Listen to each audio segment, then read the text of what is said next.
पाकिस्तान के प्रधानमंत्री इमरान खान के गृह राज्य खैबर पख्तूनख्वा से आने वाले चित्र भारत के बहुसांस्कृतिक, सहिष्णु और सभ्य समाज के लिए अप्रिय नहीं बल्कि विचलित करने वाले हैं।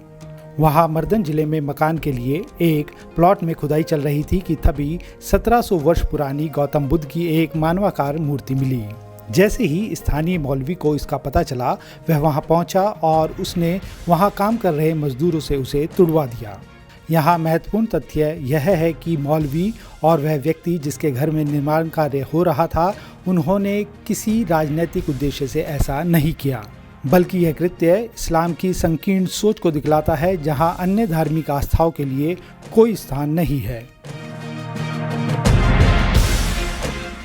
पड़ोसी देश में घटित हुआ ये कृत्य हमारे देश के वामपंथी, अर्बन नक्सल और तथाकथित लिबरल लोगों के मुंह पर एक करारा तमाचा है, जो जय भीम जय मीम का नारा गढ़कर दलितों को हिंदुओं से अलग करने और मुस्लिमों से जुड़ने का आह्वान करते हैं, ताकि देश की आंतरिक शांति को बिगाड़ा जा सके और टुकड़े टुकड़े गैंग के कुत्सित राजनीतिक मंसूबे पूरे हो सकें।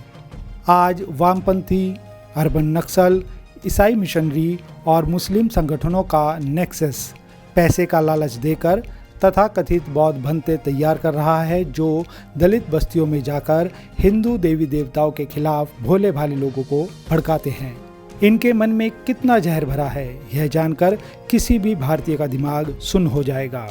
इनका मात्र एक ही काम है, हिंदू देवी देवताओं का अपमान और सनातनी हिंदुओं के खिलाफ विष उगलना। वामपंथ और अर्बन नक्सल से पोषित ये नवबौद्ध सारनाथ का सच किसी को नहीं बताते। सारनाथ, जो मुसलमानों के आक्रमण से पहले वैभवशाली नगर होने के साथ ज्ञान का केंद्र था, जहां कई मंदिर और बौद्ध स्तूप थे, जहां सनातन मतावलंबियों और बौद्ध सन्यासियों के पूजा अर्चना और ध्यान के लिए भव्य आध्यात्मिक केंद्र बने थे, जिसे मुसलमानों ने एक एक कर नष्ट किया। इसी प्रकार नालंदा विश्वविद्यालय, जो शिक्षा का विश्व का सबसे बड़ा केंद्र होने के साथ साथ बौद्ध धर्म का भी प्रमुख केंद्र हुआ करता था, जहां बौद्ध दर्शन और बौद्ध साहित्य से जुड़ी असंख्य पुस्तकें थीं। जिस विश्वविद्यालय की भव्यता और पुस्तकालय का वर्णन चीनी यात्री वेनसियांग और फाहियान ने अपने लेखों में किया है, उस नालंदा विश्वविद्यालय को मुस्लिम आक्रांता बख्तियार खिलजी ने जलाकर नष्ट कर दिया। उसका पुस्तकालय इतना बड़ा था कि पूरे 6 महीने तक नालंदा विश्वविद्यालय जलता रहा। आप अनुमान लगाइए कि कागज जो इतना जल्दी जलता है, यदि 6 महीने तक जला होगा, तब कितनी पुस्तकें वहाँ रही होंगी।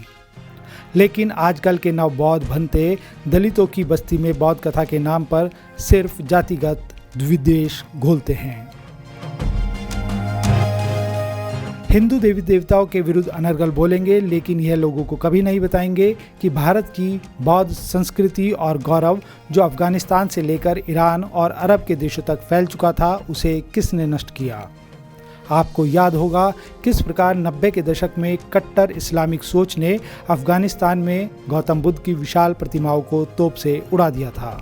तालिबान का कहना था, इस्लामिक देश में बुत परस्ती हराम है, किसी भी इस्लामिक देश में कोई भी बुत नहीं रहना चाहिए। वास्तव में बुत शब्द बुद्ध शब्द का ही अपभ्रंश है, और आज जहाँ जहाँ तलवार के जोर पर इस्लाम काबिज है, वहाँ कभी शांति प्रिय बौद्ध संस्कृति हुआ करती थी।